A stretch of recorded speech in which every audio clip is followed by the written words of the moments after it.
I would. Thank you. Well, I appreciate the help and the work of all of my colleagues. They're very committed people who understand the problems in our environment and are trying to deal with the balance of all of the multitude of projects that have to be paid for to remediate the problems in our state and balance that out with the money that we have to work with.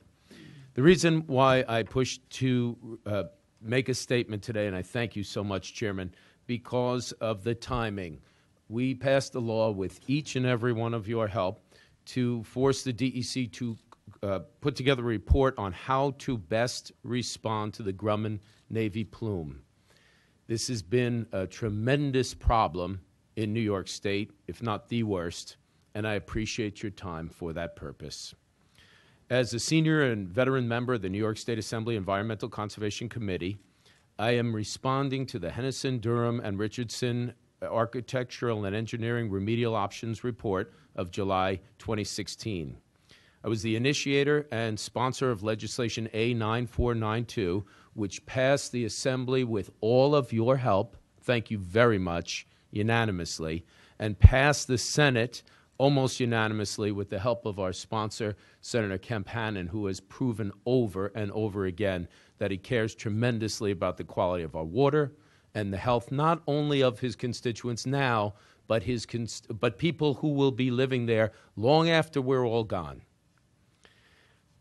It came from a law that was signed by Governor Cuomo, and this legislation mandated that a report be created to delineate the method options of hydraulically containing and remediating the Grumman Navy plume of contaminants in a manner which entirely stops its underground migration along the southerly edge, that front edge, and keeps it from contaminating any more public supply wells, including those of the Massapequa Water District. It must also provide solutions how to filter out those contaminants and return the treated clean water back into the aquifer and the environment. Now, the Grumman Navy plume is a continuous and growing migrating pool of chemicals, including the carcinogens TCE, PCE, vinyl chloride, as well as unregulated contaminants that we will have to be dealing with in the very near future, such as 14-dioxane. Very dangerous chemicals. Radon has also been found in this water. The plume as it now stands and the area in its path contains approximately 30 public supply wells serving over 250,000 residents in the central and south portions of eastern Nassau County and in the southwestern portion of Suffolk County. Now, in comparison, Flint, Michigan's contamination affects approximately 100,000 people. This is 250,000 people. The Grumman Navy plume is the largest and the highest concentrated of its type in a sole source aquifer anywhere in the United States, anywhere in the U.S. The U.S. Navy Sentinel wells have recorded concentrations of contaminants at over 14,000 parts per billion.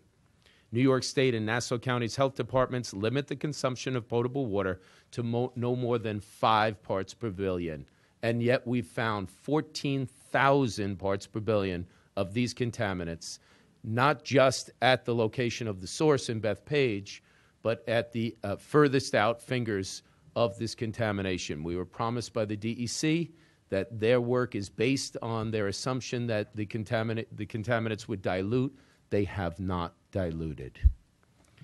Numerous studies conducted over the past 20 years and provided to the DEC have detailed and confirmed that this plume should not be resolved with wellhead treatment. These studies provided to the DEC are the key resource in designing and modeling an effective infrastructure to fully contain and clean up this dangerous and certain threat to our sole source aquifer and to the Great South Bay in its path. Nassau County's health department has limited that consumption, as we said, to 5 parts per billion. This is 14,000 parts per billion, affecting 250,000 New Yorkers. This is a major policy issue that's got to be cleaned up.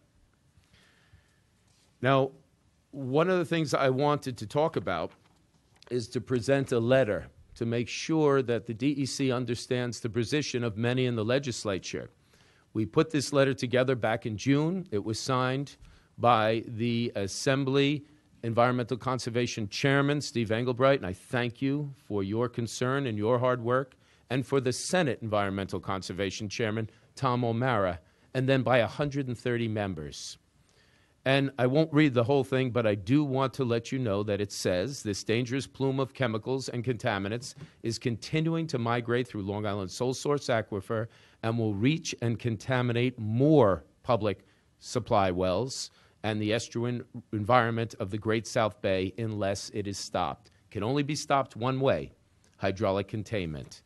And quite frankly, the most important part of the letter, our intention in passing this bill and sending it to your desk for approval was to timely facilitate stopping the plume's migration and fully removing these toxins, including the carcinogens TCE and PCE.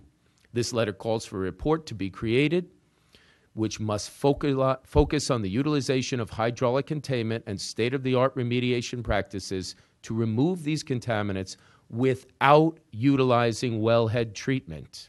And I point this out because the DEC has continued to push for wellhead treatment.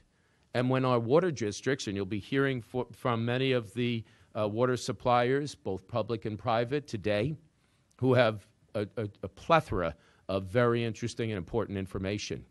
When they need to get the money to build the wellhead treatments, many times they have to hire attorneys and sue to get that money. That's the wrong policy approach. We cannot throw this back on the responsibility of the taxpayers.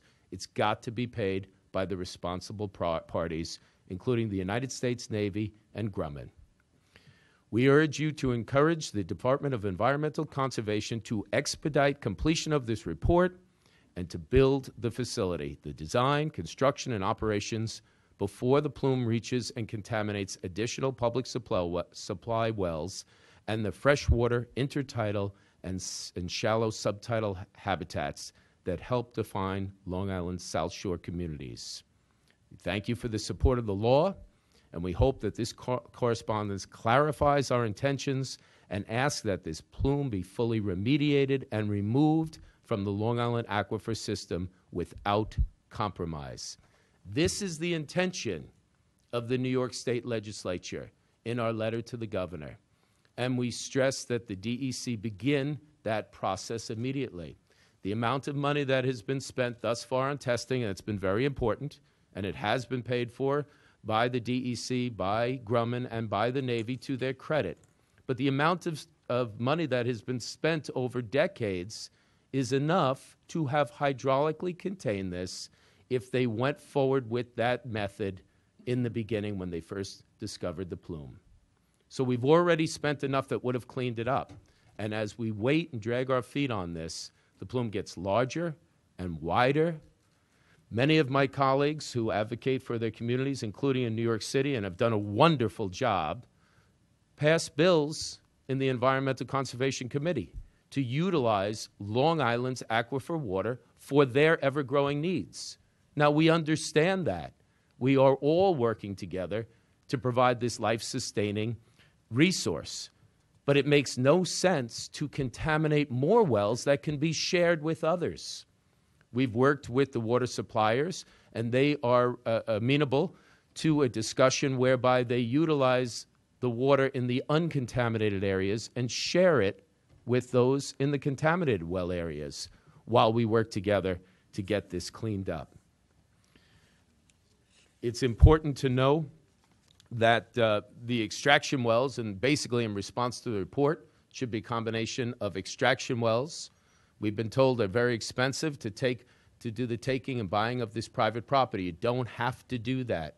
You set up the extraction wells on the Southern State Parkway right-of-way, pump the water in a westerly direction to Route 135, utilize that public property of the right-of-way of Route 135, pump that water up to Bethpage, and then site a facility, an activated carbon facility, much like the fish tank filter on the side of your children's fish tank, on the property at Grumman's facility on Bethpage. I've driven by there many times. There's space there. If Grumman does not want to do that, I've spoken with County Executive Ed Mangano, who has expressed interest in placing that facility on county property in that Bethpage Industrial Park area. and then re-injecting that clean water back into the aquifer where it belongs so we can maintain the hydrodynamic balance in our aquifer system. We can utilize a combination of injection wells and the many recharge basins. We're looking at 19 million gallons a day of that water, and it can be done. And if we approach this creatively, we can also utilize that treated water to irrigate the greens at the Bethpage State Golf Course.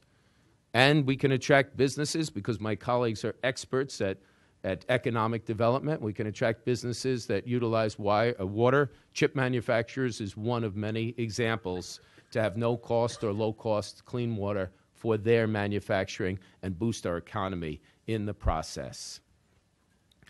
And I'll just close out by stating that it's very important to provide for the most sensible, thorough, and environmentally sound process for the extraction, containment, delivery, and remediation and disposal of this treated water, and the design a system that must have the least impact on private property and thus cost. It must also call for both injection and recharge of the treated water, introducing it back into the aquifer, and to help with the underflow pressure to drive the contaminants to the extraction wells, which and the experts suggest should be along the Southern State Parkway. And in short, that we strongly advise that a hybrid of option 1 in that report, which returns treated water to the aquifer via the injection wells and recharge basins, be adopted. But it also must be noted that one of the concerns the report suggests regarding hydraulic containment in the DEC's report suggests that removal of this significant amount of water from the Long Island aquifer would be detrimental to our sole source of potable water. Nothing could be further from the truth, and I speak directly to members of the DEC when I say nothing could be further from the truth. This water is contaminated, and it makes me question the motivations for why that would be included in this report. It doesn't seem like they want to do the hydraulic containment. I've spoken with the governor and the governor's staff, who say the governor is interested in hydraulically containing this, obviously doesn't want New York residents to be stuck with the entire cost. $70 million to construct and $500 million over 35 years.